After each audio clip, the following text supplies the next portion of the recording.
Welcome one and all to the Summer 2021 virtual event organized by the ACRL Digital Scholarship Section's Professional Development Committee.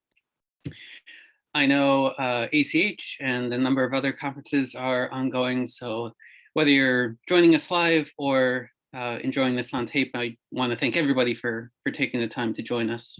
My name is Taylor Davis Vanetta. I direct the Digital Research Commons, a lab for interdisciplinary research based in MD Anderson Library at University of Houston, and I chair the DSS Professional Development Committee. I'm pleased to be joined by my colleague on the committee, Diana Castillo, the Business and Social Sciences Data Librarian at Oregon State University, who is serving as the session's technical moderator. Thanks to ACRL and Elois for graciously hosting and helping us prepare for this event. Today's program comes from a team at Appalachian State University Libraries. Before I hand things over to them, in the spirit of encouraging equity, diversity, and inclusion in our DSS community, and more broadly across the profession, I want to read a brief statement. We, the DSS community, agree to frame interactions and activities with the guidelines described on the current slide in mind.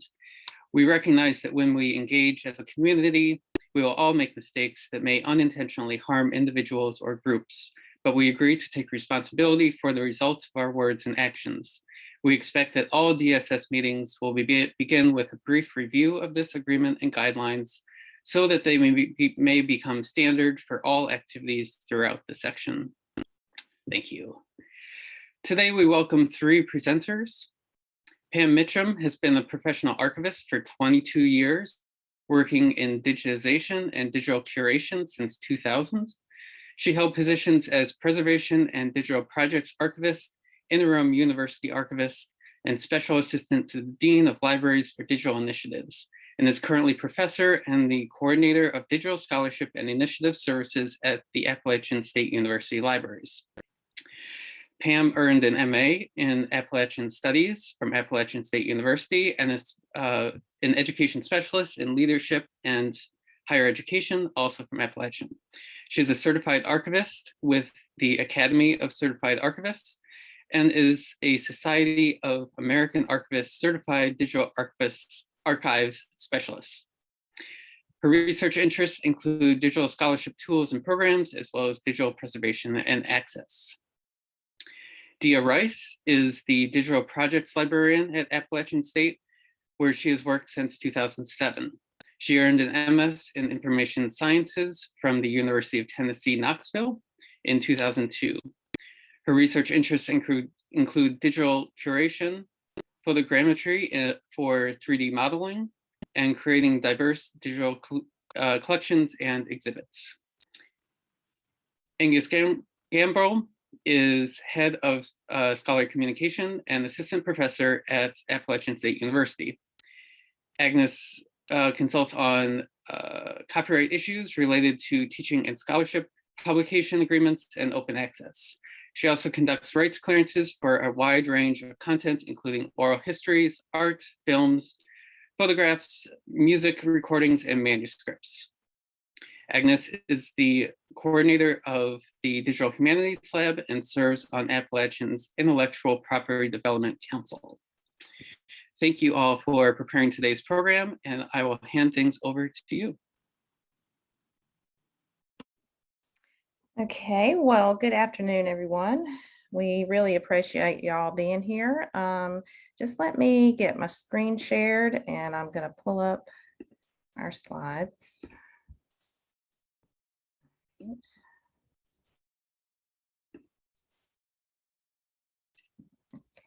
sorry about that.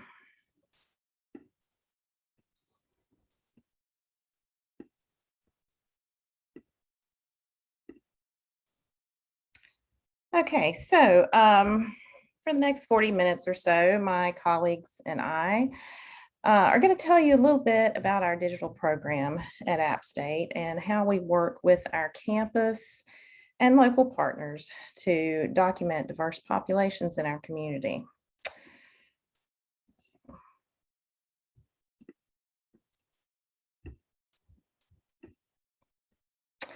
But first, I want to start off with telling you a little bit about App State, in case you're not familiar with the university or the area. This is key to our presentation, who we are and where we are. So Boone is located in the northwestern corner of North Carolina. We are 100 miles northwest of Charlotte, 88 miles northeast of Asheville, and 86 miles west of Winston-Salem. We are in the Blue Ridge Mountains, which is a part of the Appalachian Range, which is why we are called Appalachian State University. We are a comprehensive regional university. We're one of 17 university campuses in the UNC system, and we currently enroll over 20,000 students. We have over 900 faculty, 150 programs, degree programs total. 60 of those are graduate degree programs. And we also host the Center for Appalachian Studies and the Master of Arts program in Appalachian Studies, which is one of the oldest in the region.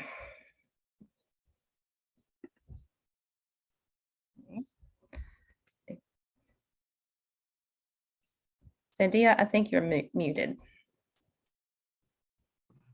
So, okay. About the library itself, the Appalachian State University libraries include Belk Library and Information Commons, as well as the Erneston Music Library.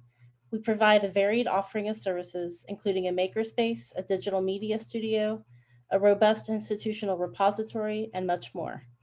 Our team, Digital Scholarship and Initiatives, which we'll say more about in a minute, works closely with the library's special collections. Special collections is composed of 4 signature collections. The Appalachian collection documents the Appalachian region from Southwest New York to Northeast Mississippi. The Rare Books and Manuscripts collection, the Stock Car Racing collection, and University Archives and Records, as well as a wide variety of digital content and online exhibits. The repository includes digitized manuscript collections, photographs, oral histories, audio recordings of ballads and folk songs, and issues of the student newspaper going back to 1934.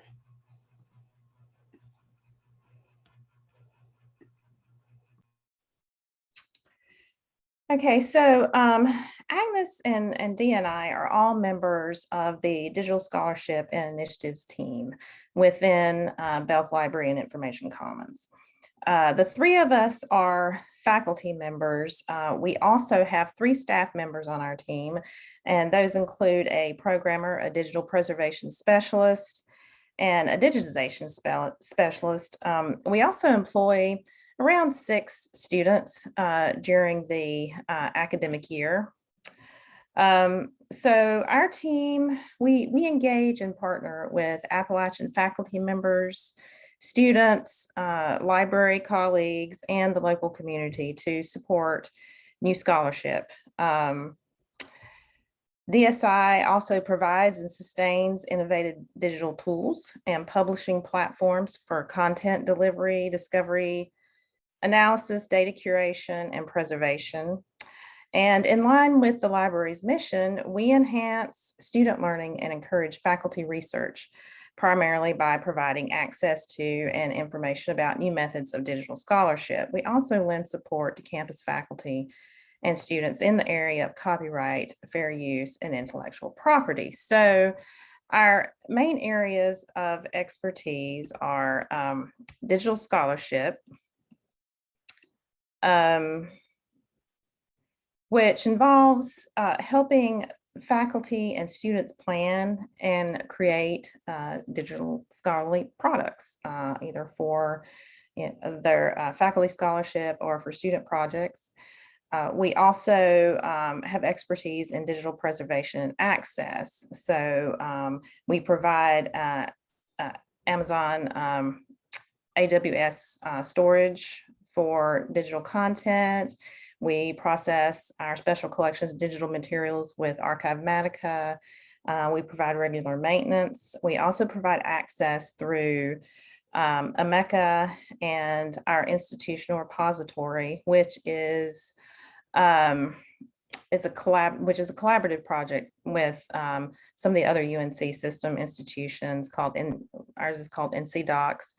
And so we also provide scholarly communications and intellectual property support, which includes, anything from consulting to providing educational resources on IP, support and consulting for open access publishing.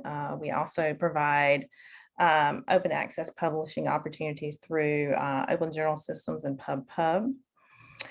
So our service model, I would say, is primarily user-centered.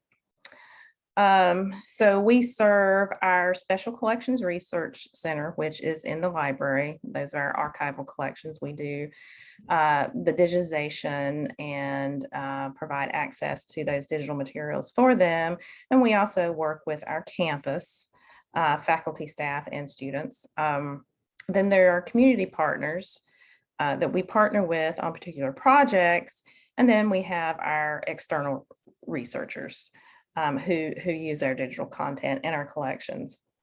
So the way we choose projects and collections with partners is generally, these are the things, as I said, we're primary user-centered. These are the things that are getting either the most use in our collections or that the community wants to make available.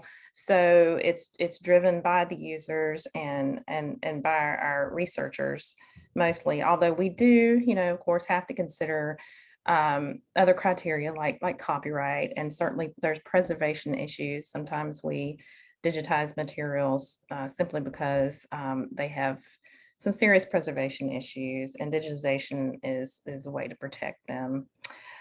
We provide consulting anywhere. We field questions regarding intellectual property to helping people decide on a platform in their project, information on open access publishing or preservation. So we will try to answer anything. We may not always have the answer, but we'll try. Training, we provide training and support in AMECA. We do workshops in preservation, intellectual property. We also go into classrooms and we'll do guest lectures. The actual digitization we can digitize quite a wide range of documents in audiovisual formats. We digitize materials for faculty and students that are related to teaching and learning.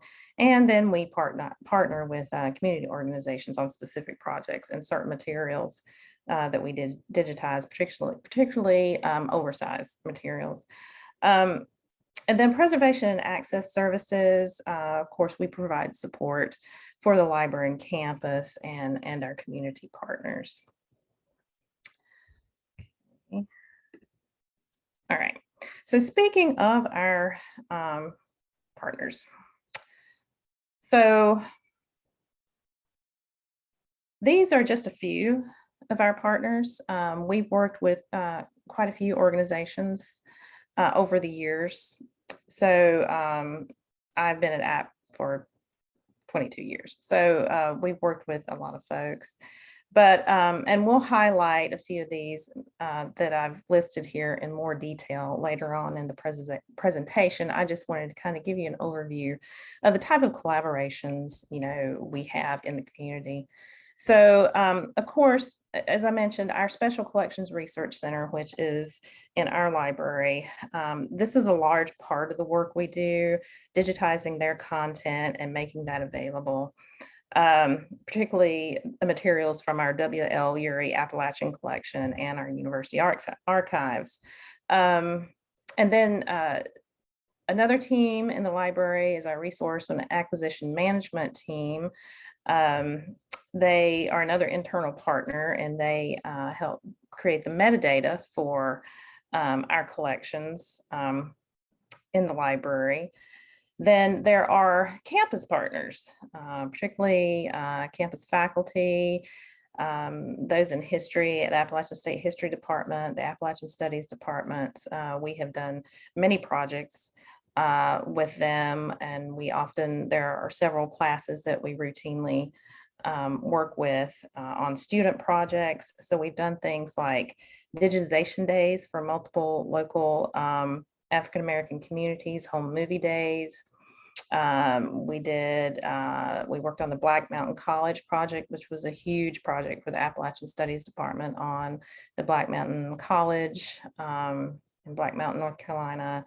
And, we've contributed content to a number of documentaries on local history, which brings us to the documentary film services. On campus, we've worked with the director of documentary film services for a number of years, Beth Davidson. We collaborate with her to do the home movie days. We did a Town digitization day. Town is a historic Black community in Lenoir, North Carolina. And the result of that, Dr. Davidson created a documentary called Town, which is online on YouTube. Now the other, let's say the next 5 or so partners, Digital Watauga, Appalachian Theater of the High Country, Blowing Rock Historical Society, UNC Press, Lincoln Heights Recreation Corporation. Those are the partners we're gonna focus on in the rest of the presentation. So I won't say too much about those, except the Digital Watauga initiative is a collaboration between our local county historical society and Watauga County Public Library and the Blowing Rock Historical Society. And we've worked with those folks since about 2016. Another group, local group, is the Junaluska Heritage Association. We did some digitization for some events and publications that the campus was involved in. The Junaluska Heritage Association is comprised of members of a historical Black Mennonite community in Boone. And we also work with our most recent project, we're going to work with Lees McRae College to digitize some Appalachian studies materials and make those available. We've also worked with other universities, East Tennessee State. And so the projects we've done are kind of wide ranging. The groups we work with also are pretty diverse. So, okay. So speaking of the topic of our presentation here. So I know that a lot of folks probably don't know much about the Appalachian region unless you actually live here. So, and what you'll see portrayed in media, in television, are the typical stereotypes of the pretty much homogenous group of white, Scotch-Irish, Anglo-Saxon, rural, poor Protestant people who are isolated from all civilization. And that's not quite accurate. And that's certainly not the whole picture. And, poor white people are in other places besides Appalachia. So when people think of diversity in Appalachia, the question is, well, what do you mean? So we're going to take some time to explain that to you.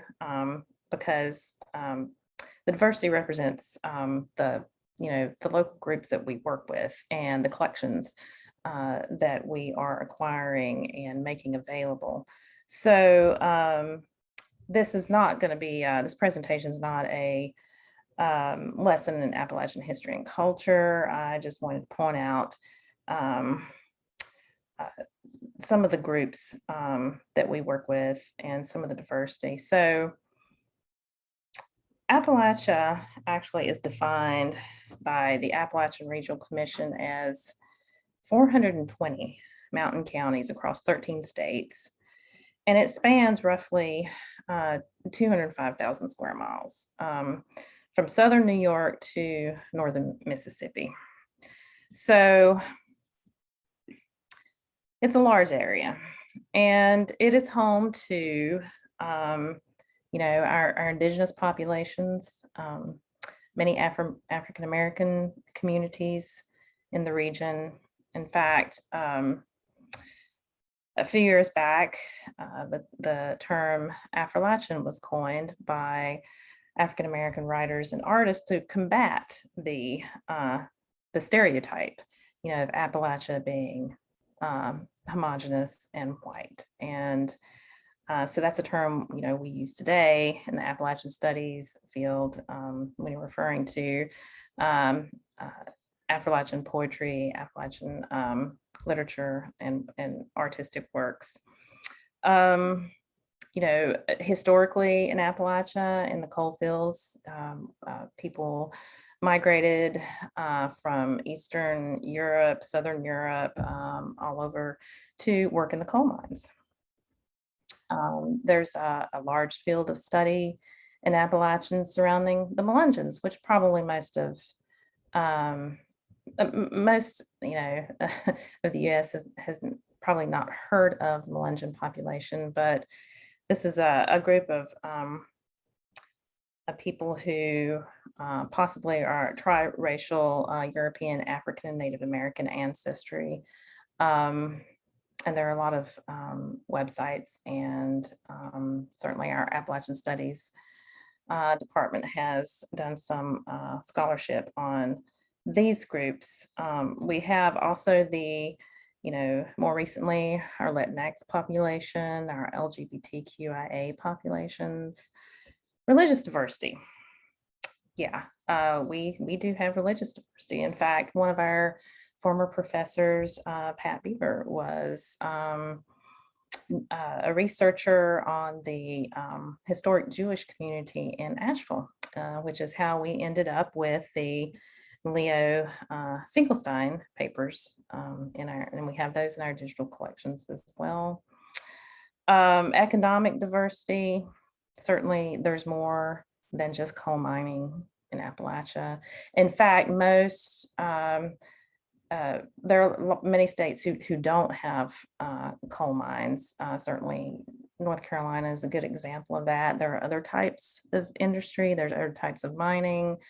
There's lumbering. We have tourism, farming, and then certainly all sorts of industries in our urban Appalachia areas, which is something that I think most people who are not from the region just don't think about, but because the stereotype is rural Appalachians. But yes, there are a lot of urban centers, and some of the largest are towns like Asheville, Knoxville, Birmingham, Huntsville, Pittsburgh, all with populations over, 100,000 people. So, and those urban centers, reflect are much like, other urban centers in the rest of the country.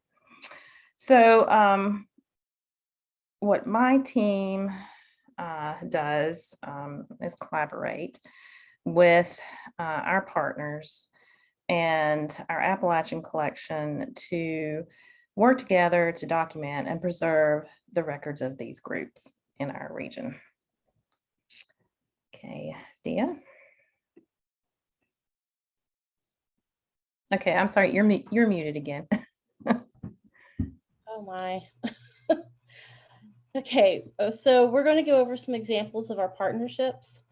And first is Lincoln Heights Rosenwald School in Wilkesboro, North Carolina. So what is a Rosenwald School? Lincoln Heights was the largest school for African Americans in the surrounding counties and was completed in 1924. A Rosenwald School in North Wilkesboro, North Carolina, Lincoln Heights is one of 7 such schools that was built in Western North Carolina's high country counties, but it is the only one that remains standing. Julius Rosenwald of Sears, Roebuck and Company believed that the doctrine of separate but equal was not serving Black education well in the American South.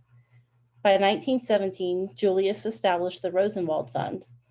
The program provided building plans based on then contemporary progressive educational ideals, and these buildings practically comprised their own architectural type. North Carolina led the South in the number of school buildings served by the fund, with 813 in total.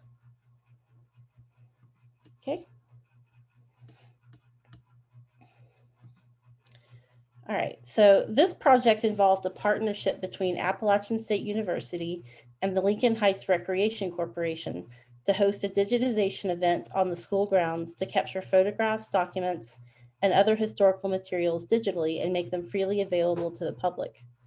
The project included public programming to promote participation and community building for Lincoln Heights alumni. Digital images became part of our digital collections.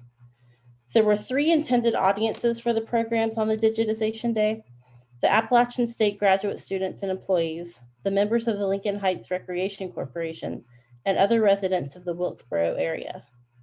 In addition to the digitization, there was a screening of the documentary Rosenwald, as well as food prepared by community members.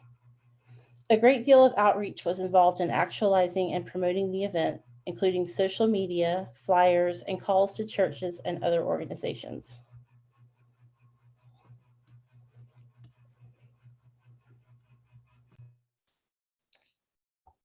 Okay, so earlier I mentioned our relationship with the Digital Watauga and the Watauga Historical Society, Watauga Library, and the Blowing Rock Historical Society, all in, of course, Watauga County, and the Appalachian Theater of the High Country. So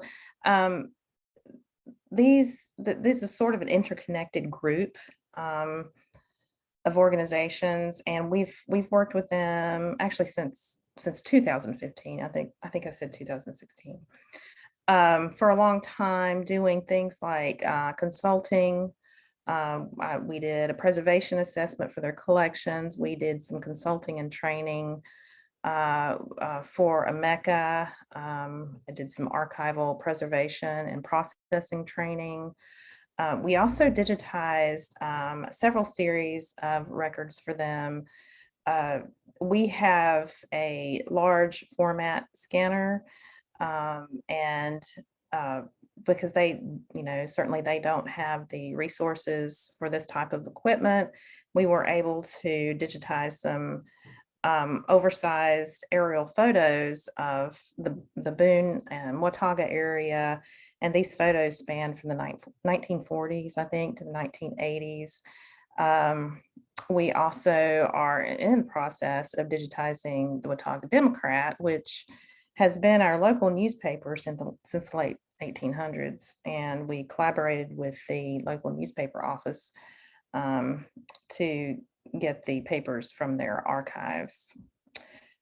We also digitized a run of Watauga Times Past, which has been a long-standing publication of the Watauga Historical Society, and that was in our Appalachian collection because, of course, the Historical Society, they don't actually have a building. There are some things at the local Watauga library, but their storage space is limited.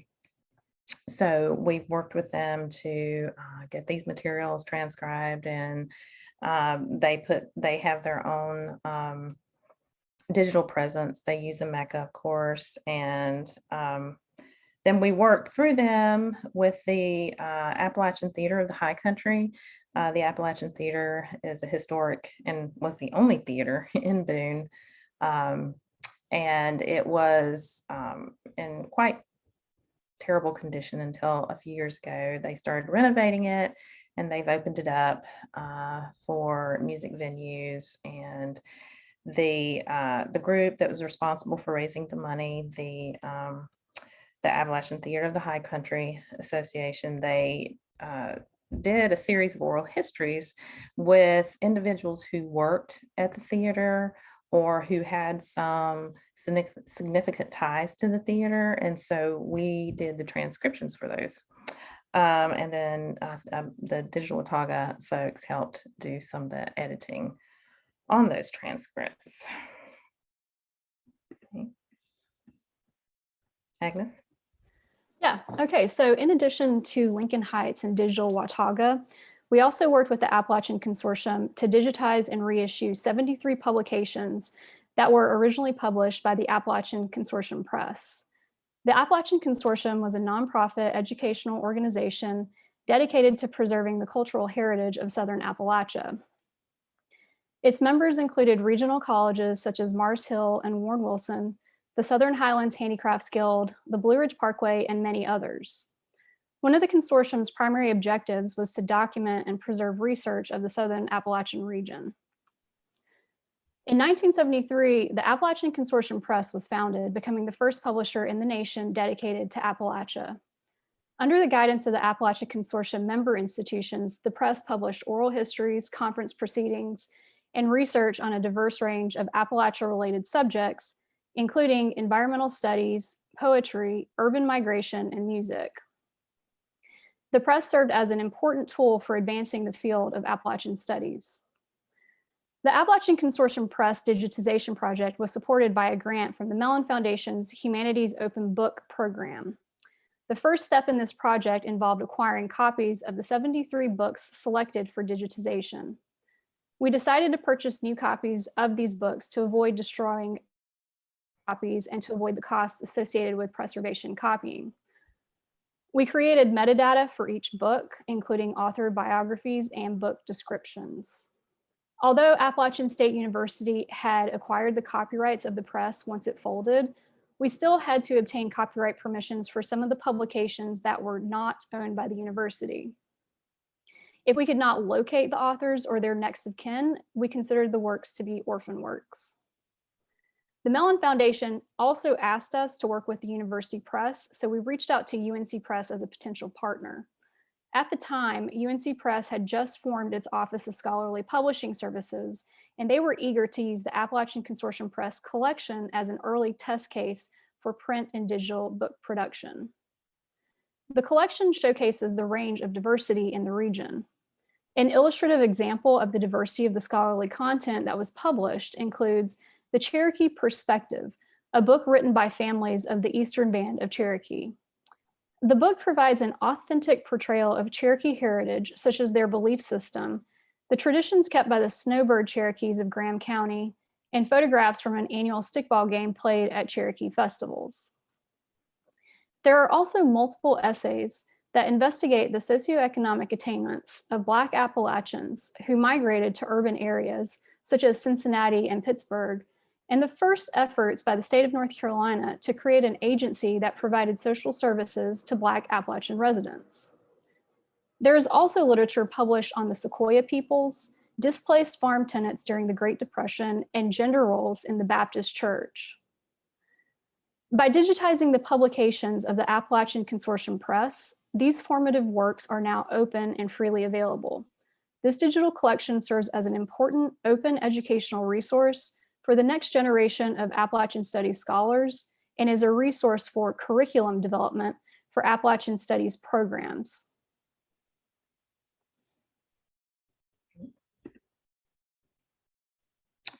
So far we've talked about the partners, we've talked about the content.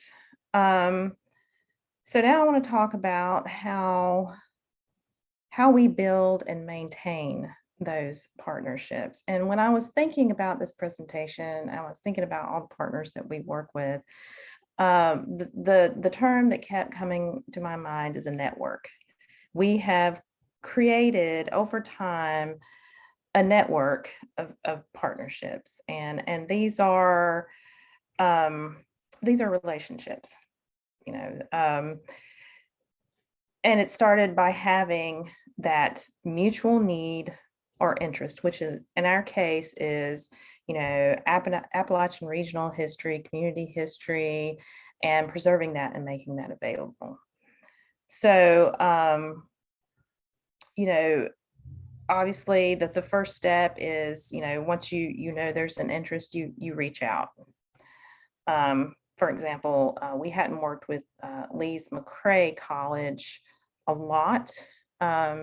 So recently I'm working with another colleague to reach out to them to do a project with them. So it's making a connection and designating, you know, a point of contact. And that is extremely important. That point of contact, I'm going to talk about challenges in a little bit, and I'll tell you why. Understanding each other's needs and capabilities. All right, building on each other's strengths, because everybody has something different to bring to the table. Generally, as a larger institution, as a university, we have more resources. So often we partner with external partners. They have content, but they don't have a lot of other resources. Setting goals, of course, is essential. Being open and transparent. And I'm going to talk about trust in the challenges. Being open and transparent is very important in dealing particularly with community groups. Agreeing on what resources will be used and how long the commitment will be. Some of these projects are often just, they may be one-time projects. Most often, though, we do form relationships with the institutions, and they will, come back to us, or we will reach out to them on different projects. So defining roles and responsibilities for each partner. Now that is critical because if you want to maintain good partnerships, good relationships, you have to make sure these roles and responsibilities are very clear so that there's no misunderstandings, because when the misunderstandings start, things really go wrong. Determine the resources needed to sustain the partnership long term. That's another critical thing. I'm going to talk a little bit more about that in the challenges, but as I mentioned, it often comes down to resources and who has the most resources. And then, it's really about communication and persistence. You have to continue to reach out. I've spent time attending, board meetings, often after 5 p.m., going to events hosted by community partners, helping them promote their events and collections, like maybe putting an announcement in our blog or something. So yes, it's building those relationships takes more than just sticking to the project plan. It's about forming a community and forming that network. Okay, Agnes. All right, so our promotion and outreach efforts consist of a formal and informal communication strategy. Any messaging or advertising related to our digital projects that we want to have published on the university social media outlets or in press releases in, for example, community newspapers or local historical societies are effectively endorsed by the university. And so they have to go through our university communications department for approval. And so this process does take time. And so an interim strategy we use is just to post blogs on our Digital Scholarship and Initiatives webpage or through the library's social media channels. Another part of our promotion outreach strategy is to make our projects both visible and discoverable. This involves creating a digital space that describes the project and its deliverables, and then disseminating that content through as many access points as possible. So for example, for the Appalachian Consortium Press project, we created a web page on our special collections website, created an exhibit in our digital collections on Omeka, presented at conferences, and collaborated with JSTOR Labs to add the works to their catalog. The Digital Public Library of America also harvested the content that was posted in Omeka, which increased visibility and discoverability. So one challenge that we have to think about when we engage in promotion and outreach is a state law called the Umstead Act. The Umstead Act prohibits state universities from offering services that compete with local businesses. So we have to be careful about sending any message that we digitize materials for our community partners for free, which might limit commercial opportunities for private local digitization providers. And finally, one of the most rewarding parts of our outreach process is maintaining current and former relationships with our project partners. And it's our hope that these relationships may lead to new digital projects or introductions to new community partnerships.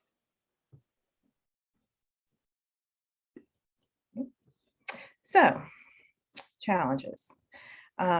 There are certainly challenges. So I mentioned the resources issue. So often partners we work with outside of the university, they are limited, of course, in funding, equipment, space, staffing. Often, sometimes there's just a closet full of stuff, and that's pretty much that's it. And maybe a computer. So that can be that is a challenge that we have to deal with, particularly if they want to have some of the work done on site. If they want to keep their content, their materials, on site instead of sending them to us. We've been involved with a number of grant projects, where the smaller institution was able to get grant funding for equipment and to hire somebody to do some scanning. So we've been able to manage things that way. Sometimes, actually often, there's limited training and knowledge, in just even basic, scanning computers, that sort of stuff, how to handle the materials, how to physically take care of the materials while they're being scanned, how to house them. So that can be quite a barrier. We worked with several partners where we've had to actually go and do the training before we could even do the project. Control and ownership over content, that's very important. And that kind of, is related to trust, because there are always like town gown issues, I think, with every university, but there are many communities who don't trust, the larger institutions. They're concerned about their content, their materials being taken from them, or that they're going to lose control of that. And we have to, that's when it comes down to, when you're planning a project, to, be very transparent, very clear, make them understand that, no, we're not here to take their photographs. We just want to work with them, help them, make those available, and at the same time preserve the digital copies. We could help them, in some cases preserve the actual physical copies. But yeah, the trust and that is a big issue. And in most cases, we do take in collections. Actually, my team does not, but our special collections, they will take in collections.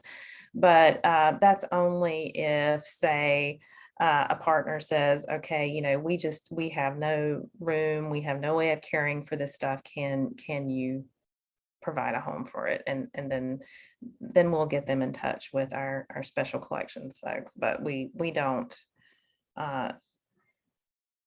do that unless we are approached. So the sustainability of community projects, sometimes, they can't maintain their websites or their Omeka sites. So that is a challenge. Sometimes they, we may have to transfer them to our site.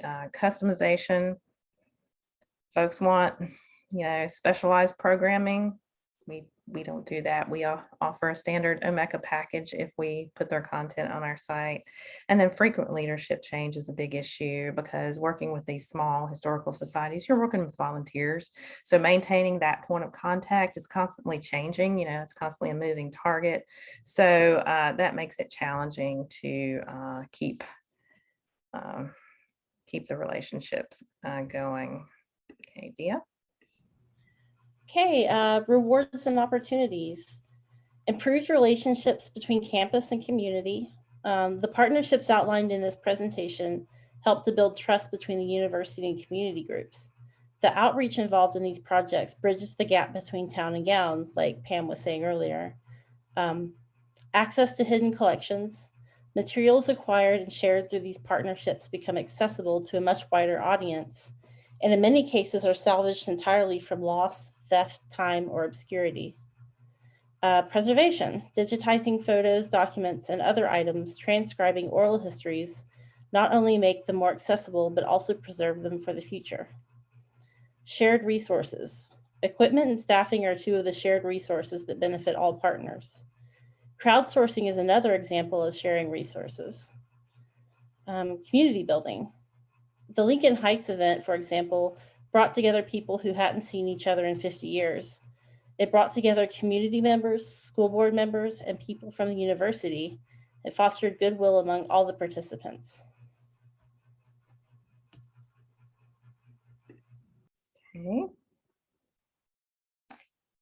We've provided some links for you to some of the organizations and projects that we talked about, and we're ready for questions.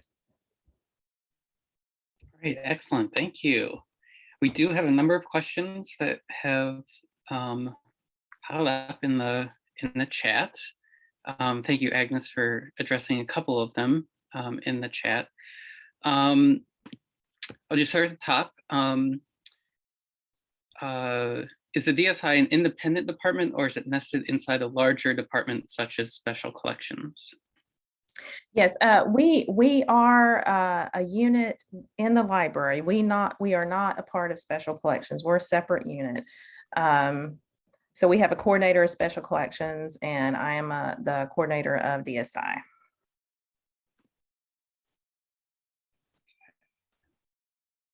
And how do you prioritize between internal, meeting within the campus community, and external, outside the university projects? Yes. So, of course, internal projects, working, meeting the needs of our faculty and our students, and getting our special collections out is certainly our priority.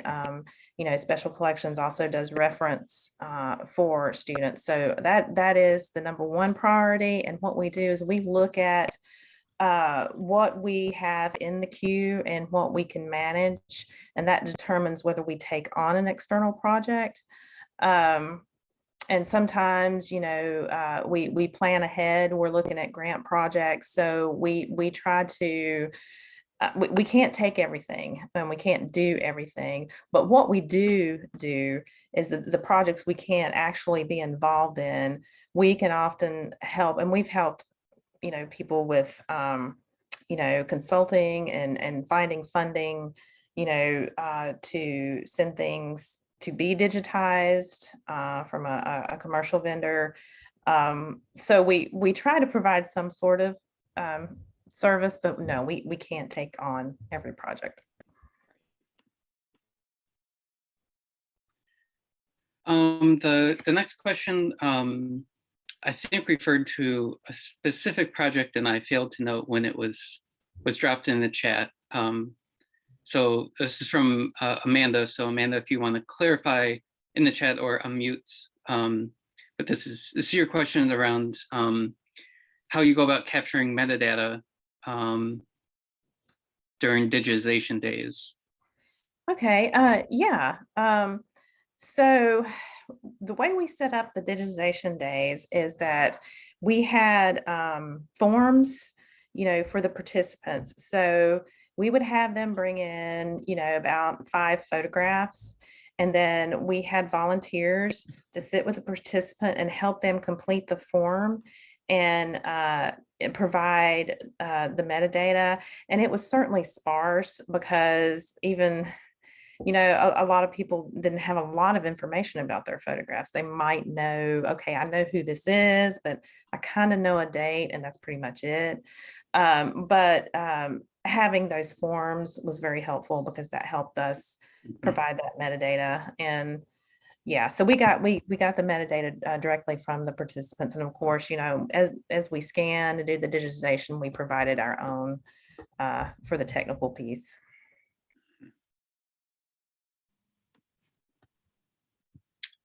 Our next question is from Anne. Are there specific methods you found successful in building connections to churches within the various diverse populations? I'm looking for suggestions from institutions who have had some success. You know, a number of our projects, the Doolatown project, we worked with the church. Actually, we collaborated with one of the history professors. So I think it is about who you know and who you get to know. And this person already had a relationship with the community and the church. But if you're just going to, I think, just approach, you know, if you don't have someone to help you, introduce you, certainly I think just explaining, you know, what you do and what you want to do, and maybe even I mean, I would honestly, I would attend a service. You know, I would, you know, reach out to the pastor if you want to do a project with the church. That's where I would start.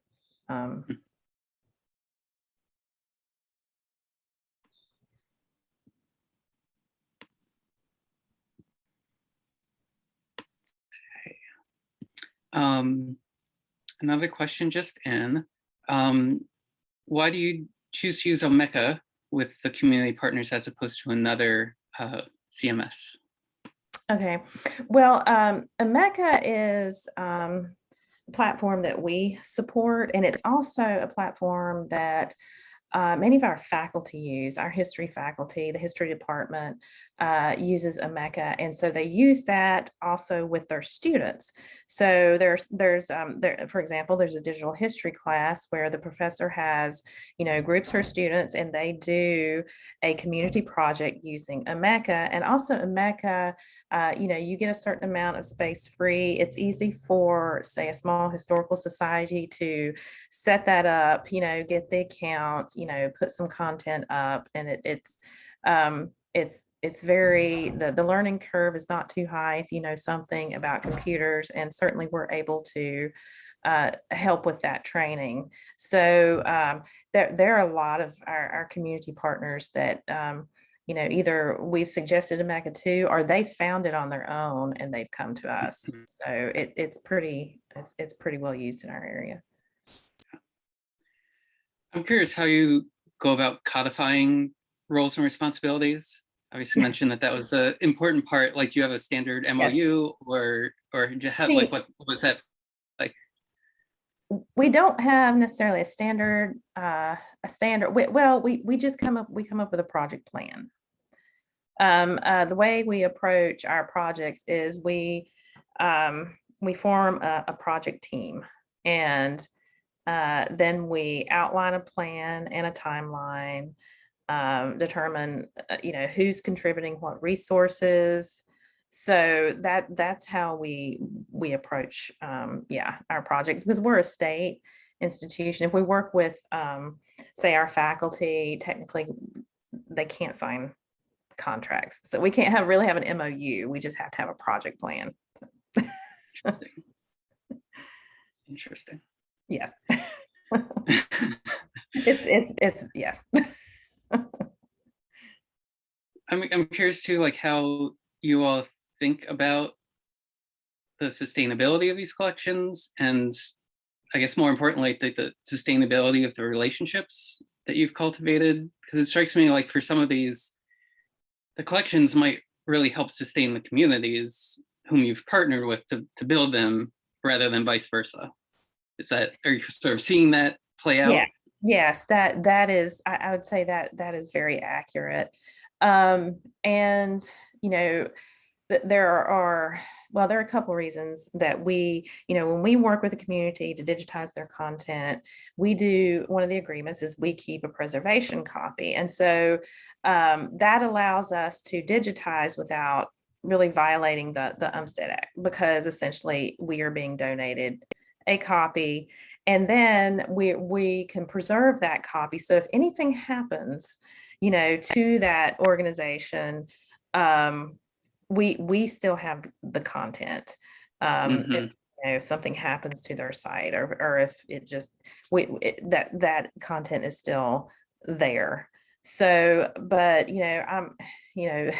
sustaining the relationships, you just got to go to those potlucks and those board meetings, and you just got to, yeah, that's really the only, you're not going to Yeah. get around that.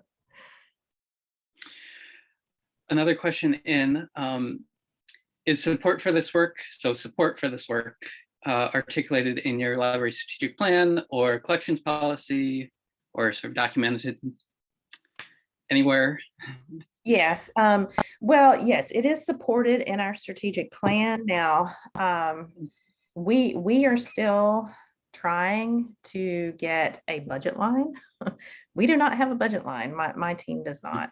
So, but a lot of it comes just from, we do have the staffing to do the work. We already are provided, the storage, and so we can maintain the systems, and we have the and we do have sort of an allocation for equipment. So we have the basics that we need. If we do a really big project, we will look for grant funding, and we have a couple of internal grants that we can apply for, internal to the university, and then we've also gotten external grants.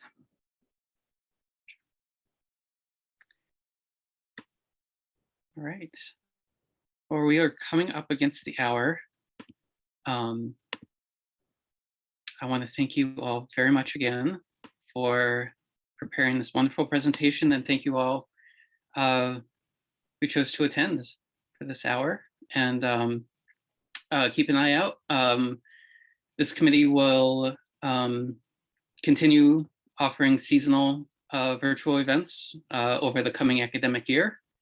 So probably be issuing a call for proposals fairly soon. So keep an eye out for that. But yeah, it's a great discussion, and really appreciate it. So thank you all. Thank you.